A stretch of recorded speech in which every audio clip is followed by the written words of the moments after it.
চলুন আজকে আমরা আপনাদের নিয়ে যাই কলকাতার একটা বিখ্যাত মন্দির।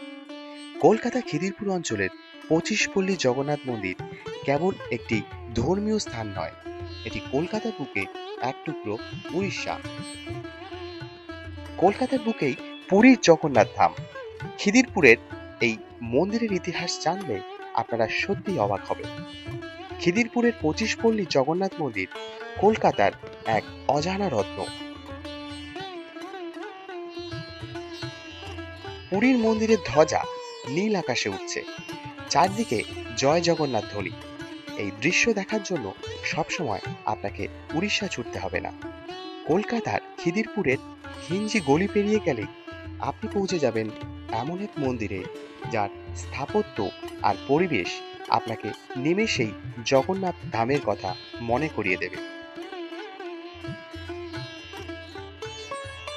আজ আমরা জানব খিদিরপুরের 25 পল্লী জগন্নাথ মন্দিরের ইতিহাস ও মাহাত্ম্য। খিদিরপুরের এই জগন্নাথ মন্দিরটি খুব বেশি পুরনো না হলেও এর জনপ্রিয়তা আকাশছোঁয়া। ওড়িশার কারিগরদের নিপুণ ছোঁয়ায় পাথর খোদাই করে তৈরি এই মন্দিরটি ঠিক যেন পুরীর শ্রীমন্দিরের একটি ক্ষুদ্র সংস্করণ। মূলত এই অঞ্চলের মানুষের ভক্তি এবং 25 পল্লী কমিটির প্রচেষ্টায় এই মন্দিরটি গড়ে ওঠে।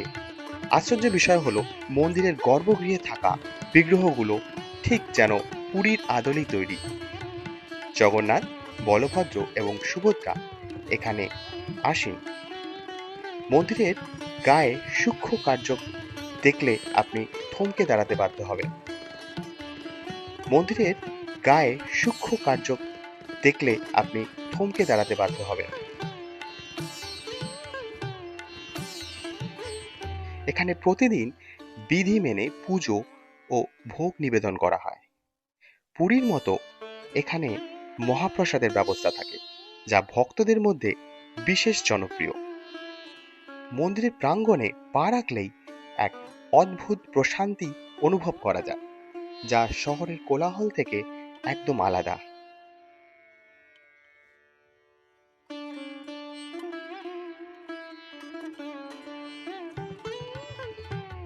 এই খিদিরপুরের মন্দিরটি শ্রেষ্ঠ সময় হলো রথযাত্রা।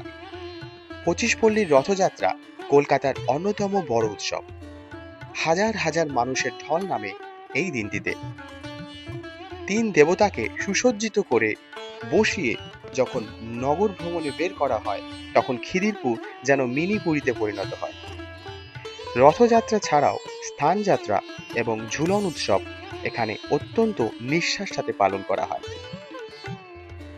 এবার আসি কিভাবে আপনারা এই মন্দিরে যাবেন। আপনি যদি কলকাতার আশেপাশে কোনো শান্ত এবং আধ্যাত্মিক জায়গা খুঁজছেন, তবে খিদিরপুরের এই জগন্নাথ মন্দির আপনার তালিকায় অবশ্যই রাখুন। চলুন কিভাবে আমরা জগন্নাথ মন্দিরে যাব। খিদিরপুর মোড় বা ফ্যান্সি মার্কেট থেকে খুব সহজেই টোটো বা রিক্সা এখানে আসা যায়। বাস বা মেট্রো করে আসতে চাইলে যতীন দাস পার্ক বা কালীঘাট মেট্রো থেকে বাস বা অটো নিতে পারেন। আজকের এই ভিডিওটি যদি আপনাদের সবার ভালো লাগে, তাহলে প্লিজ লাইক, শেয়ার এবং সাবস্ক্রাইব করুন আমার চ্যানেল হোম সিক মঙ্কে। আমি অভিজিৎ, আমি আবারও আসবো নতুন কোনো ভিডিও নিয়ে, নতুন কোনো জায়গায়, আর ঘুরবো আপনাদের সাথে। Till then, good bye and জয় হিন্দ। ধন্যবাদ।